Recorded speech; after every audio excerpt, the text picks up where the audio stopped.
복음을 산다, 복음으로 산다는 뜻이 무슨 뜻일까요?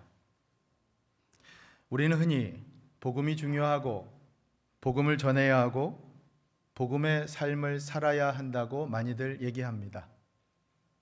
그런데 그 구체적인 모습이 뭐냐고 질문하면 사뭇 머뭇거릴 때가 있습니다. 저마다 의견이 다를 때가 있습니다. 하지만 저는 적어도 오늘 본문을 통해서 복음을 산다는 것은 성령의 권능으로 살아가는 것임을 말씀드릴 수 있을 것 같습니다. 오늘 본문을 보면 오직 성령이 너희에게 임하시면 너희가 권능을 받고 예루살렘과 온 유대와 사마리아와 땅끝까지 이르러 내 증인이 되리라, 그렇게 말씀합니다. 이 말씀 간단히 줄이면 복음의 증인이 되기 위해서는 성령의 권능을 받아야 한다는 뜻입니다. 복음과 성령이 불가분의 관계예요. 뗄래야 뗄 수 없는 관계라는 것이죠. 복음 증거를 위해서는 성령이 선제 조건이 되어야 합니다. 성령의 권능 없이 우리는 선교지로, 홈리스 사역으로 무작정 뛰어드는 것, 성령의 권능 없이 교회 봉사에 열심을 내는 것, 그건 어렵다는 것이죠. 그런 공식은 성립되지 않는다는 겁니다. 오히려 주님, 저를 불쌍히 여겨 주옵소서, 저를 불쌍히 여겨 주셔서 제가 성령의 권능으로 맡겨주신 이 일을 감당케 해 주옵소서, 그런 기도가 먼저 선행되어지고 간절히 올려드려져야 한다는 것입니다. 자, 그렇다면 과연 성령의 권능으로 사는 것은 어떤 것일까요? 성령의 권능으로 산다는 것은 무엇을 의미할까요? 꽤 오래전에 한국에서 상영된 영화 중에 목격자라는 영화가 있습니다. 스릴러물입니다. 살려주세요. 모두가 잠든 새벽, 비명소리를 듣고 아파트 베란다에 나간 남자 주인공이 살인사건을 목격하게 됩니다. 그런데 신고를 하려는 순간 손가락을 까딱거리면서 자신의 아파트 층수를 세는 범인과 눈이 마주칩니다. 얼마나 섬뜩했을까요? 살인을 목격한 순간 살인자의 다음 타겟이 되어버렸습니다. 그러니 살인을 목격했다고 그것을 증언한다는 것이 얼마나 두려웠겠습니까? 여러분, 증인으로 사는 것이 이렇습니다. 우리가 복음으로 살아야 한다, 복음을 전해야 한다, 그렇게 말을 내뱉을 수는 있을지 모르지만 실상 복음의 증인으로 사는 일은 엄청난 용기가 필요합니다. 담대한 믿음이 필요합니다. 그러니 성령의 권능으로 살아간다는 것, 오늘 본문의 맥락에서 보면 그것은 용기 있는 증인으로 살아간다는 것과 동의합니다. 담대한 복음의 증인으로 살아야 한다는 뜻이죠. 그것이 성령의 권능을 받은 자의 모습입니다. 사실 본문인 사도행전 1장 8절은 사도행전의 주제절이라고 불리는 아주 유명한 구절이죠. 여러분들께서도 암송하시는 분도 많으실 겁니다. 특히나 저희 교회는 이 교회의 비전과 맞닿아서 더 특별한 구절이죠. 땅끝까지 끝날까지 세계 선교를 이루어가는 교회, 우리 임마누엘 교회 비전 아닙니까? 자, 근데 이 사도행전 1장 8절 안에 담긴 성령의 권능을 해석할 때 많은 분들이 어떻게 정의하냐면, 이 사실 신학적으로 또 교단의 색깔과 연관되기도 하는데요, 이 스펙트럼의 한편 끝쪽에서는 이 성령의 권능을, 성령의 은사를 강조해서 그것이 방언이든 예언이든 성령께서 일으키시는 외적인 현상에 주목하는 경향이 있습니다. 초자연적인 기적에 집중하려고 하는 것이죠. 그러나 또 반대편 스펙트럼 끝쪽에서 보면 예수 믿고 거듭난 삶을 살아가는 모든 사람은 다 성령의 내주하심과 성령의 동행하심, 그것은 당연한 현상이라고 하는 것입니다. 사랑하는 여러분, 예수 믿는 여러분과 저는 이미 성령의 내주하심과 성령의 동행하심을 경험하며 살아가는 줄로 믿습니다. 성령의 역사가 없다면 우리는 예수님을 믿을 수도 없고, 성령의 역사가 없다면 우리는 이 성경을 하나님의 말씀으로 여길 수도 없습니다. 자, 그런데 저는 오늘 어느 한편의 시각이 옳다고 말씀드리는 게 아닙니다. 그보다는 오늘 본문에 충실해서 본문의 바탕을 두고 성령의 권능이란 복음을 증언하는 담대한 용기라고 하는 것을 여러분께 말씀드리는 것입니다. 복음에 대한 확신 때문에, 그 안에서 생긴 담대한 용기 때문에 복음을 전할 수밖에 없다라고 하는 것이죠. 왜냐하면 복음은 그만큼 나에게 확실한 존재이기 때문입니다.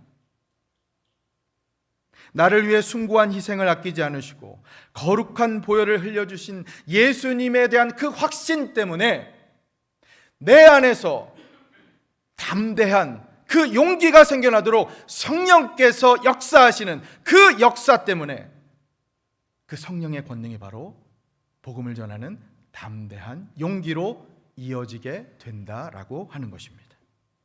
사랑하는 여러분, 복음을 살고 싶으십니까?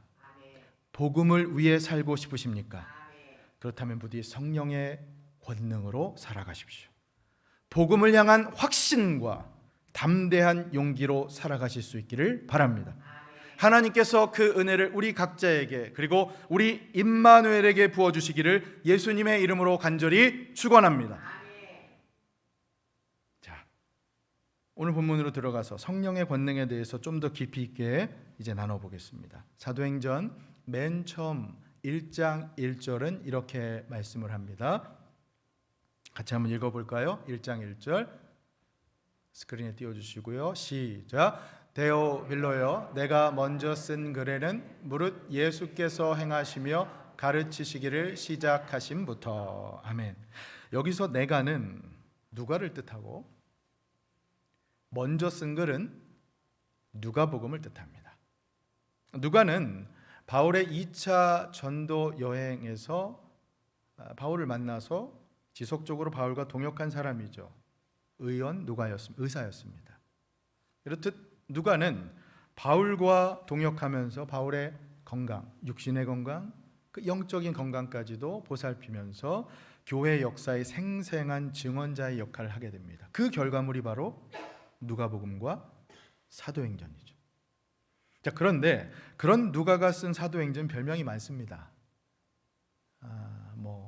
성령행전, 교회행전. 왜냐하면 이 사도행전 안에 성령의 역사와 교회의 역사에 대한 말씀이 줄을 이루기 때문이죠. 그런가 하면 이 사도행전 안에는 복음이 어떻게 전파되어졌는가에 초점을 두고 이 복음의 행전으로 불릴 수도 있습니다. 실제로 이 사도행전 안에는 증거, 증인이라고 하는 말이 무려 30회 이상 쓰여졌습니다. 당장 오늘 본문 사도행전 1장 8절만 봐도 증인이라고 하는 말이 그 안에 담겨 있지 않습니까? 그렇죠? 자, 그런데 이 복음 전파에 있어서 핵심되는 요소가 바로 성령의 권능이라고 하는 것입니다. 이번에 2절 3절을 보면서 그 사도행전의 맥락을 조금 더 디테일하게 한번 보도록 하겠습니다. 2절 3절 같이 읽어보죠. 시작. 그가 택하신 사도들에게 성령으로 명하시고 승천하신 날까지의 일을 기록하였노라. 그가 고난받으신 후에 또한 그들에게 확실한 많은 증거로 친히 살아계심을 나타내사 40일 동안 그들에게 보이시며 하나님 나라의 일을 말씀하시니라. 아멘. 예수님께서는 부활하시고 승천하시기 전 40일 동안 이 땅에 계셨습니다. 그때 무엇을 하셨느냐? 저 3절 끝에 보시면 하나님 나라의 일을 말씀하셨습니다. 하나님 나라의 복음을 가르치셨습니다. 그것을 제자들이 계속해서 사명을 이어가도록 말씀하셨죠. 그러면서 주신 약속의 말씀이 바로 성령, 보혜사 성령을 약속하셨습니다. 4절과 5절에 그것이 기록되어 있죠. 자, 4절 5절 이번에 같이 읽습니다. 시작. 사도와 함께 모이사 그들에게 분부하여 이르시되 예루살렘을 떠나지 말고 내게서 들은 바 아버지께서 약속하신 것을 기다리라. 요한은 물로 세례를 베풀었으나 너희는 못나여 성령으로 세례를 받으리라 하셨느니라. 아멘. 예수님께서 공생의 기간 동안 사실 이미 성령에 관해서 말씀하셨습니다. 우리가 잘 아는 것처럼 요한복음에 가보면 요한복음 14장에 예수님께서 이제 떠나실 것을 두려워한 제자들에게 뭐라고 말씀하시냐면 1절에 너희는 마음에 근심하지 말라. 하나님을 믿으면 또 나를 믿어라. 그렇게 말씀하시면서 16절, 17절에 성령을 약속하십니다. 우리 요한복음 14장 16절, 17절 말씀을 한번 띄워주시고 같이 한번 읽어보도록 하겠습니다. 시작. 내가 아버지께 구하겠으니 그가 또 다른 보혜사를 너희에게 주사 영원토록 너희와 함께 있게 하리니 그는 진리의 영이라. 세상은 능히 그를 요한복음 14장 17절 다시 읽습니다. 시작. 그는 진리의 영이라. 세상은 능히 그를 받지 못하나니 이는 그를 보지도 못하고 알지도 못함이라. 그러나 너희는 그를 아나니 그는 너희와 함께 거하시며 또 너희 속에 계시겠음이라. 사랑하는 여러분, 여러분들은 이미 성령 하나님을 아십니다. 여러분들은 이미 그분과 함께 계시고 여러분 안에 그분께서 계십니다. 왜냐하면 예수님께서 이렇게 약속하셨기 때문입니다. 자, 이 성령의 약속을 부활하시고 승천하시기 전에 오늘 이 사도행전 1장의 맥락에서 예수님께서는 제자들에게 똑같이 말씀하셨을 겁니다. 너희들 걱정하지 마라. 내가 가면 너희에게 성령을 보내줄 터이니 걱정하지 말고 기다려라. 이렇게 말이죠. 그러면서 주신 그 약속의 사명의 결론격의 말씀이 바로 오늘 본문 사도행전 1장 8절의 말씀입니다. 자, 그것을 알고 우리 1장 8절을 다시 한번 읽어보도록 하지요. 시작. 오직 성령이 너희에게 임하시면 너희가 권능을 받고 예루살렘과 온 유대와 사마리아와 땅끝까지 이르러 내 증인이 되리라 하시니라. 아멘.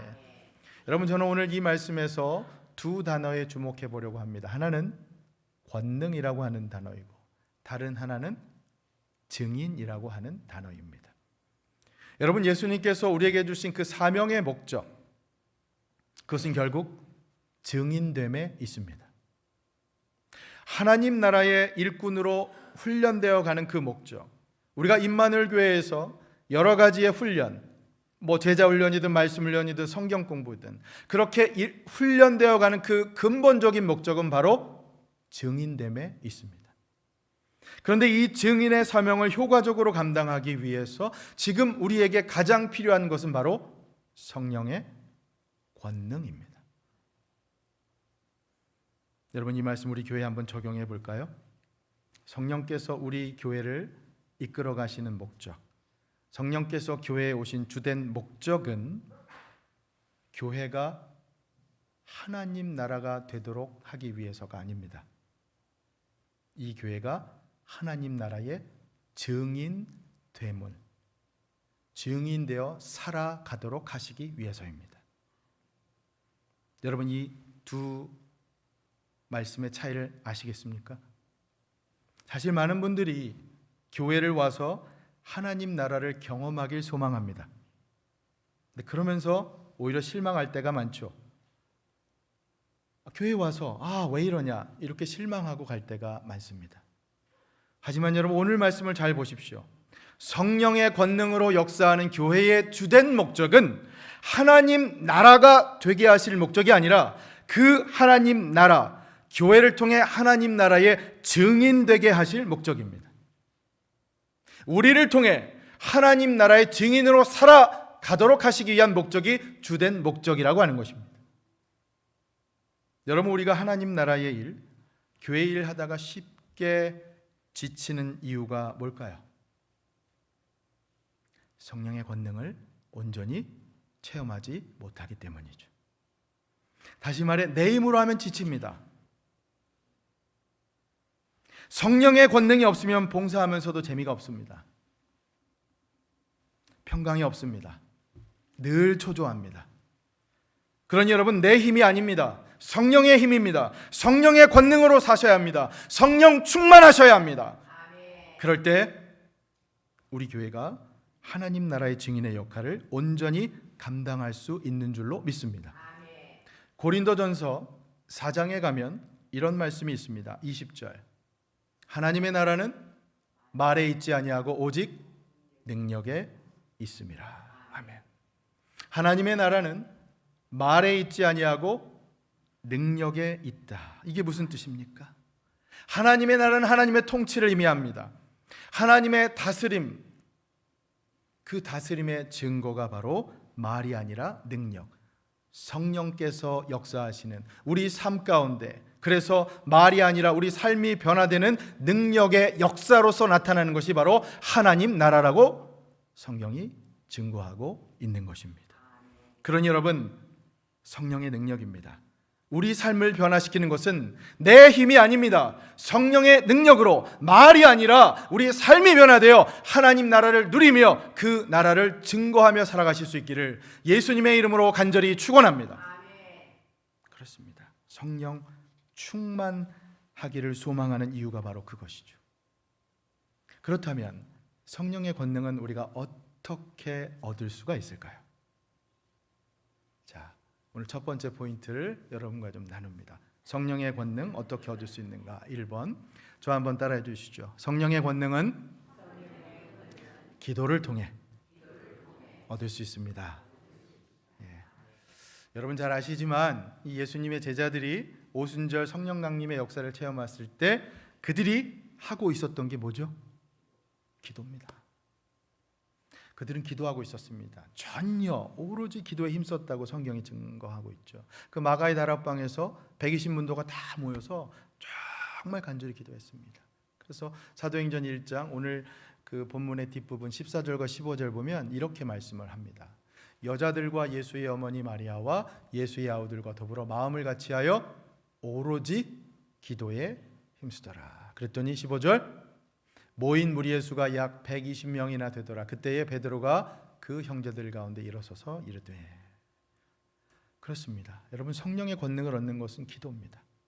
기도를 통해서 성령의 권능을 얻는다는 것은 사실 사도행전에만 나오는 말씀은 아니에요.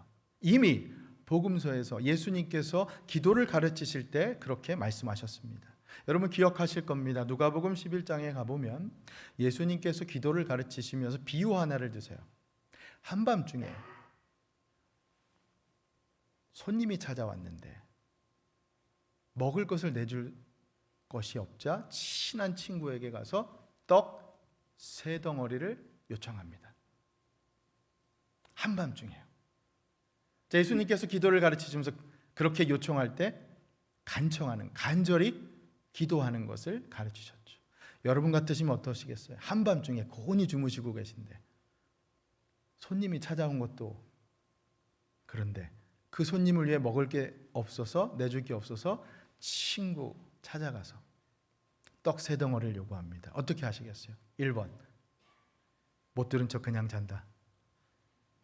2번, 나가서 홍군역을 내준다. 3번, 친절하게 떡 3덩어리를 어떻게 하든 마련해서 준다. 여러분, 우리는 뭘 해야 할지를 잘 알죠. 그러나 실제 우리의 삶 가운데서는 그렇게 하지 못할 때가 너무나 많습니다. 예수님 이 비유를 드신 목적은 간청하는 기도를 하라고 하신 거예요. 그렇게 간청하면 그럴 때 응답이 있다는 것이죠. 친구로서가 아니라 간청하는 그 기도를 해야 한다는 거예요. 그래서 누가복음 11장 8절 9절에 이렇게 말씀을 합니다. 우리 말씀 같이 한번 읽죠. 시작. 내가 너희에게 말하노니 비록 벗됨으로 인하여서는 일어나서 주지 아니할지라도 그 간청함을 인하여 일어나 그 요구대로 주리라. 계속해서요. 내가 또 너희에게 이르노니 구하라 그러면 너희에게 주실 것이요 찾으라 그러면 찾아낼 것이요 문을 두드리라 그러면 너희에게 열릴 것이니. 10절도 같이 있습니다. 시작. 구하는 이마다 받을 것이요 찾는 이는 찾아낼 것이요 두드리는 이에게는 열릴 것이니라. 아멘. 예수님 비유의 목적은 그렇게 벗됨이 아니더라도 간청하며 기도하라는 거예요. 사실 중동의 문화권에서는요, 이렇게 한밤중에 찾아와 급히 떡을 구하는 친구를 외면하는 거, 이건 도덕적으로 도의심에 그들의 명예에 어긋나는 일이라고 설명을 합니다. 신학자, 중동의 문화권에 익숙한 신학자의 책을 보면 그렇게 되어 있어요. 상상도 할 수 없는 거라는 거예요. 그들에게서 당연히 해줘야 된다는 얘기예요. 자신의 명예를 지키기 위해서라도, 만약에 안 도와줘서 자기가 부끄러움 당하지 않도록 그렇게 친구를 도와줘야 한다는 거예요. 근데 예수님 말씀하신 이 간청함이라는 거, 헬라어 원문으로 보면 이 원어로 무슨 뜻이냐면 부끄러움 무릅쓰고 체면불구하고 라는 뜻이에요. 그러니까 쉽게 얘기하면 뻔뻔하고 낯이 두껍다는 얘기예요. 그렇게 간구하라는 겁니다. 하나님 앞에 그렇게 기도하라는 거예요. 왜요? 우리는 하나님의 자녀이니까. 자녀인 우리가 하나님 앞에 그렇게 기도하라는 겁니다. 한밤중에 전화해서 엄마, 아빠, 나 지금 너무 급해. 도와줘. 우린 그럴 수 있다는 겁니다. 왜요? 우리 하나님의 자녀이니까. 그렇게 간청하면서 구할 때 하나님께서 우리 기도를 들어주신다는 것입니다. 믿습니까? 네. 자, 그런데 여기서 주목할 것이 하나님의 응답이세요. 하나님께서는 우리의 그 간청하는 기도를 들으시고 응답해 주시는데 어떤 응답의 선물을 주는, 이게 중요한 겁니다. 자, 예수님 뭐라고 말씀하시느냐? 누가복음 11장 계속해서 11절 말씀을 봅니다. 너희 중에 아버지 된 자로서 누가 아들이 생선을 달라 하는데 생선 대신에 뱀을 주며, 계속해서요, 알을 달라 하는데 전갈을 주겠느냐? 자, 우리 13절 같이 있습니다. 너희가 악할지라도 좋은 것을 자식에게 줄 줄 알거든 하물며 너희 하늘 아버지께서 구하는 자에게. 여러분 저 끝부분을 잘 보세요. 뭐라고 되어 있습니까? 성령을 주시지 않겠느냐. 여러분 이 말씀 이런 겁니다. 우리 부모님들 자녀를 키워보신 분들 특히 잘 아시겠지만 자녀들에게 생선 대신 뱀을 주실 분 있으십니까? 계란 대신 전갈 주실 분 있으십니까? 뭐 혹시 모르죠, 몸에 좋다면. 하지만 여러분 여기 예수님 비유의 포인트는 아무리 세상에 악한 사람이라도 자녀에게 그렇게 해로운 거 주지 않는다는 거예요. 하물며 그러니 우리 하늘 아버지는 어떠시겠냐는 겁니다. 당연히 구하는 자에게 가장 좋은 것을 주시는데, 자, 그런데 그 가장 좋은 기도 응답의 선물이 무엇이냐? 첫 끝을 잘 보십시오, 여러분. 그것은 바로 성령 하나님이시라는 겁니다. 기도하는 자에게 주시는 가장 좋은 기도 응답의 선물이 바로 하나님 자신이라고 하는 것이죠. 이게 왜 최고의 기도 응답일까? 왜냐하면 하나님께서 친히 우리 기도 가운데 임재해 주시고 하나님께서 친히 우리의 기도를 위해 간구해 주신다는 약속이기 때문입니다. 여러분 이것만한 기도 응답이 없지 않습니까? 그러니 우리가 간구할 때 무엇을 간구할지 몰라서 그저 주여, 아버지, 다른 건 얘기 못해도 하나님께서 친히 우리 기도 가운데 임재하시고 우리를 위해 간구해 주신다는 이 약속만큼 가장 좋은 기도 응답이 또 어디 있겠어요? 그래서 사도 바울도 로마서 8장 26절에 이렇게 말씀하는 거 아닙니까? 로마서 8장 26절, 이와 같이 성령도 우리의 연약함을 도우시나니 우리는 마땅히 기도할 바를 알지 못하나. 같이 읽을까요? 오직 성령이 말할 수 없는 탄식으로 우리를 위하여 친히 간구하시느니라. 아멘. 여러분 참 신기한 게요, 우리 부모님들 자녀를 키우실 때 초등학교 들어가기도 아니 어린 나이, 제가 이번에 시카고 갔는데도 오랜만에 만났던 그 옛 성도님, 우리 젊은 우리 임마누엘로 비유하면 바울 공동체의 한 부부 같은 성도님을 만났어요. 4년 만에 만났으니까 얼마나 반갑겠어요. 처음 봤는데 애가 하나였는데 가보니까 애가 셋이 됐어요. 근데 복도에서 대화를 나누고 있는데 이 여자 성도님께서 갑자기 문을 확 열고 들어가는 거야. 왜 그런가 봤더니 그 자기의 둘째 아이가 저기 다른 아이들과 있다가 우는 소리를 듣고 확 들어간 거예요. 여러분 참 신기하죠? 우리 어머님들 그 멀리 떨어져 있는 곳에서도 내 애가 우는 소리는 그걸 어떻게 정말 귀신같이 알아. 듣고 무슨 초능력이 있는 것도 아닌데요. 여러분 로마서 말씀이 바로 그런 말씀이에요. 우리가 하나님 앞에 기도할 때 하나님 우리의 마음을 다 헤아리세요. 다 하세요. 우리가 그냥 주여 아버지 그 한마디만 해도 그분께서는 우리가 울부짖는 그 무엇을 원하는지를 아시고 우리를 위해 친히 간구해 주신다는 겁니다. 때로는 우리가 전혀 엉뚱한 것 구해도요, 하나님께서 기뻐하시는 것 구하지 않아도 전혀 엉뚱한 것 하나님 앞에 나와 간구해도 우리를 위해 친히 간구하시면서 우리의 기도를 바꿔주신다는 거예요. 말할 수 없는 그 탄식으로 말입니다. 사랑하는 여러분, 이게 바로 하나님께서 우리에게 약속하신 겁니다. 성령 하나님, 그것이 최고의 기도 응답의 선물이라는 것이죠. 여러분 그 선물을 놓치지 마시길 바랍니다. 바라기는 성령님과 함께 성령님의 임재 안에서 앞으로의 여러분의 기도 생활 가운데 항상 그 성령님 그 약속을 누리며 살아가시기를 예수님의 이름으로 간절히 축원합니다. 아멘. 그럼 여러분 정리하면 성령의 권능은 어떻게 무엇을 통해 얻을 수 있다고요? 기도를 통해서. 자, 기도를 통해 얻은 그런 성령의 권능이 복음을 증거하는 자에게 어떤 의미가 있을까요? 이 성령의 권능 말입니다. 아까 설교 처음에도 말씀드렸지만 기도를 통해 얻은 성령의 권능은 곧 그 증인의 담대함, 용기라고 하는 것입니다. 이게 두 번째 포인트예요. 성령의 권능은 증인되는 담대함, 곧 용기입니다. 기도를 통해 얻은 성령의 권능은 다시 말해 우리가 복음의 증인이 되기 위해서는 그 용기와 담대함이 필요한데 그것이 곧 성령의 권능을 통해서 얻을 수 있다라고 하는 것이죠. 자, 이것을 알고 우리가 8절 말씀을 다시 한번 볼까요?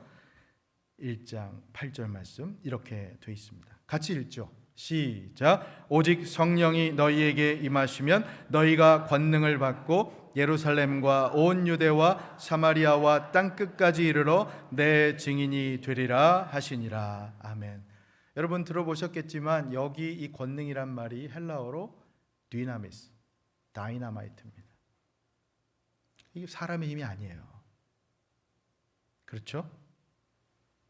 증인이 되는 일은 성령의 권능으로만 가능하다는 말입니다.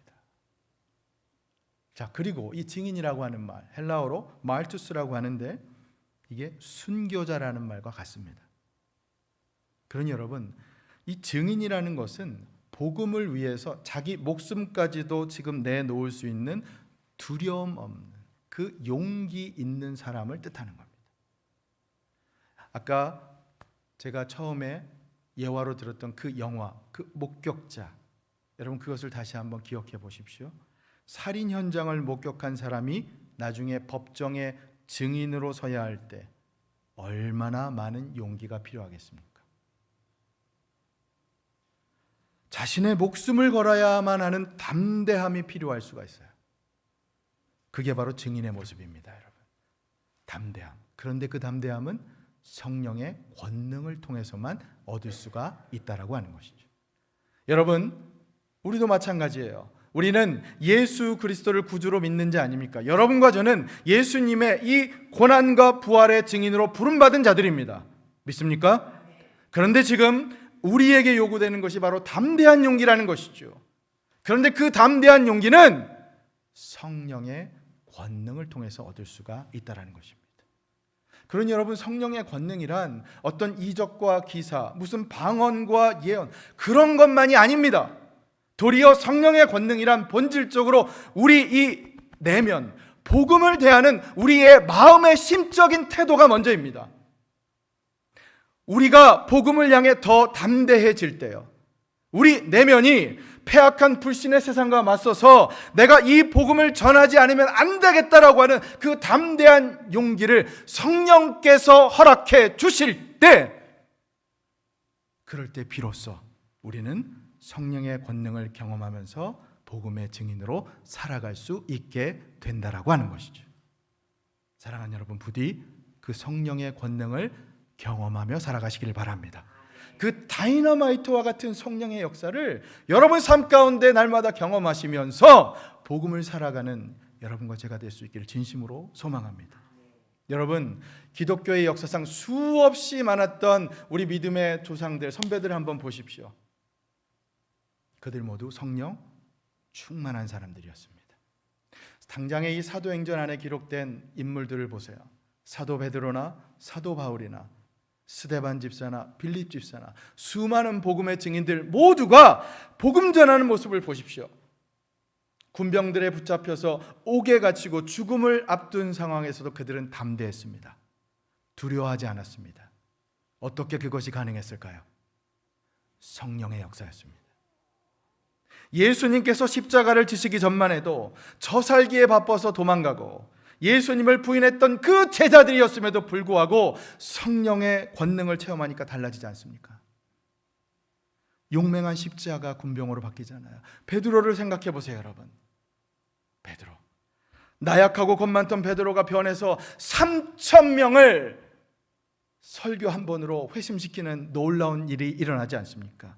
안진뱅이를 일으킵니다. 도망가던 그가 담대히 죽음 앞에서 복음을 증거합니다. 어떻게 그것이 가능한 일이었을까요? 성령 충만했기 때문입니다.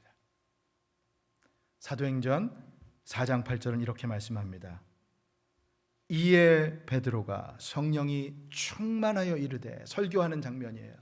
백성의 관리들과 장로들아, 9절, 만일 병자에게 행한 착한 일에 대하여 이 사람이 어떻게 구원을 받았느냐고 오늘 우리에게 질문한다면 어떻게 설교합니까? 10절 같이 읽죠. 시작. 너희와 모든 이스라엘 백성들은 알라, 너희가 십자가에 못 박고 하나님이 죽은 자 가운데서 살리신 나사렛 예수 그리스도의 이름으로 이 사람이 건강하게 되어 너희 앞에 섰느니라. 아멘. 성령 충만하게 담대하게 복음을 전합니다. 베드로만이 아닙니다, 여러분. 스데반 집사를 기억해 보십시오. 그가 죽음 앞에서 담대히 복음을 증거할 수 있었던 이유는 성령 충만했기 때문입니다. 사도행전 6장 3절을 보면 이렇게 되어 있습니다. 형제들아, 너희 가운데서 성령과 지혜가 충만하여 칭찬받는 사람 7을 택하라. 초대교회 7 집사를 간택할 때 그 기준이 바로 무엇입니까? 성령 충만함이었습니다. 그리고 6장 5절 가서 이렇게 말씀하죠. 온 무리가 이 말을 기뻐하여 믿음과 성령이 충만한 사람 스데반과 또 빌립과 7 집사의 이름이 나열되고 있습니다. 여러분 보십시오. 복음을 증거할 수 있는 담력의 비결은 바로 성령 충만이었습니다. 그들이 교회의 일꾼으로 섬길 수 있었던 이유는 성령의 권능이었습니다. 제가 1부에도 말씀드렸고 2부에도 말씀드렸고 오늘 3부에도 말씀드리는데요. 요즘 우리 장로님들의 대표 기도 가운데 우리 교회에 일꾼이 없어서 일꾼을 세워야 하는 이 귀중한 시간에 일꾼들이 잘 세워질 수 있기를 기도하십니다. 여러분 기도해 주십시오. 어떤 일꾼이 세워질 수 있도록 기도해 주시면 되겠습니까? 성령 충만한, 믿음 충만한 일꾼이 세워질 수 있도록 기도해 주십시오. 일꾼이 없어서 일꾼을 뽑는 게 아닙니다. 성령 충만한 일꾼이 세워질 수 있도록 기도해 주십시오. 교역자도 마찬가지입니다. 성령 충만한 교역자가 세워질 수 있도록 기도해 주십시오.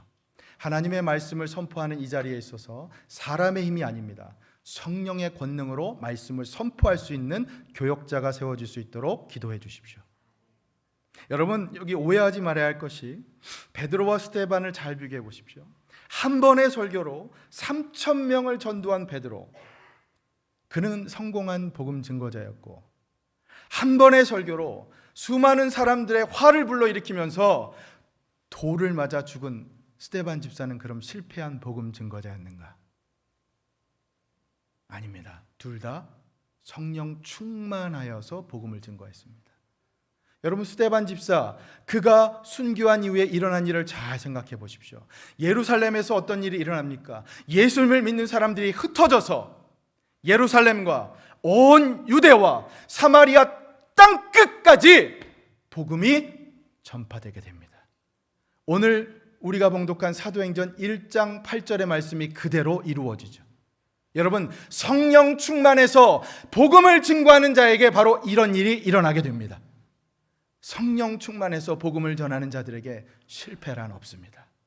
오직 하나님께서 역사하시는 성공의 역사만 있게 되는 줄로 믿으시기를 바랍니다. 그러니 여러분, 저는 여러분들 모두가 복음을 향한 그 확신과 담대함으로 성령 충만해서 살아가시길 바랍니다.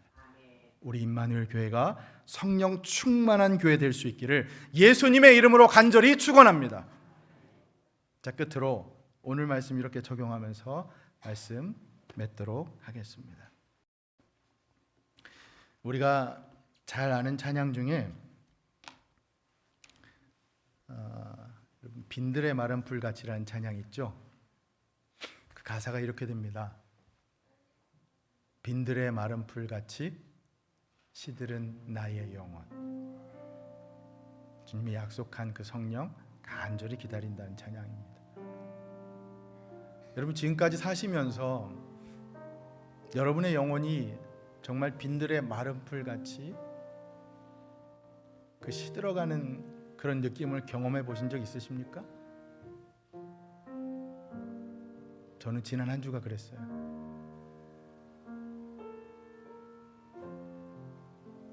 근데 우리 영혼이 아무리 갈급하고 핍절해도 우리의 영혼을 소생시킬 수 있는 비결은 단 하나밖에 없어요. 성령님이십니다. 아무리 내 친한 친구가 와서, 의리 있는 친구가 와서 괜찮아 격려 한마디 해도 그거 얼마 못 갑니다. 시들어가는 나의 영혼에 그 영혼을 소생시킬 유일한 힘은 바로 성령 하나님이십니다. 여러분, 오늘 말씀 돌아보면 성령의 권능이 무엇입니까? 교회가 수적으로 성장하고 재정적으로 커져야만 성령의 권능의 역사입니까? 사업을 해서 번창하고 풍요로워지면 그것만이 성령의 역사입니까? 성령의 권능은 이적과 기사, 은사와 현상이 아닙니다. 보이는 것만이 아닙니다. 성령 충만하면 우리 안에 기쁨이 샘솟습니다. 성령 충만하면 감사할 수 있는 능력이 생겨납니다. 성령 충만하면 기도의 능력이 생겨납니다. 성령 충만하면 사랑의 능력이 생겨납니다. 무엇보다 성령 충만하면 복음을 향한 확신과 담대함으로 살아가게 됩니다. 사랑하는 여러분, 성령 충만하십시오.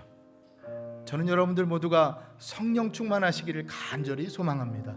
우리 임마누엘 교회가 성령이 충만히 역사하는 그런 교회가 될 수 있기를 예수님의 이름으로 간절히 축원합니다. 우리 함께 결단의 찬양 올려드리겠습니다.